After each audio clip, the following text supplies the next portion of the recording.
நீங்கள் உங்களுக்கு சுற்றி வைக்கப்பட்டிருக்கிறது. இது அனைத்திற்காகவும் கர்த்தருக்கு நன்றி சொல்லணும்.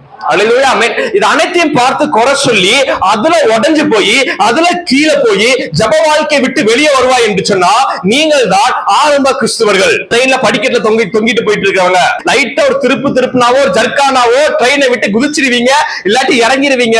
இப்படிப்பட்ட ஆரம்ப கிறிஸ்தவர்களா இருக்காதீர்கள். முதல் யுத்த நாளுக்கு ஆயத்தமாக்கப்படும். ஜெயமோ உடைய தோல்விகள், உடைய பிரச்சனைகள், குடும்பத்தை எல்லாவற்றையும் கர்த்தர் சரி செய்வார் என்கின்ற வாக்குறுதியை அணிந்து தயாராகுங்க. தயாராகுதுன்னா ரெடி ஆகிறது கிடையாது. குடும்பத்துக்கு தேவையான வாக்குறுதியை ஞாபகப்படுத்தி அதெல்லாம் போட்டு கர்த்தரை ஆசீர்வதிக்க போதுமானவராய் இருக்கிறார், கர்த்தர் வழிநடத்த போதுமானவராய் இருக்கிறார் என்று வாக்குத்தத்தத்தினால் தயாராகுங்கள். சின்ன காரியம் நடந்தாவே உன் ஜெப வாழ்க்கையை நிறுத்துகிற அளவுக்கு அது காரியம் பெருசு கிடையாது. ஒரு சின்ன விஷயம் நடந்தாவே உன் ஜெப வாழ்க்கை நிறுத்துறீங்கன்னா அங்க தேவன் நீங்க பெருசா பார்க்கல, உங்க பிரச்சனை நீங்க பெருசா பார்த்துக்கிட்டு இருக்கீங்க.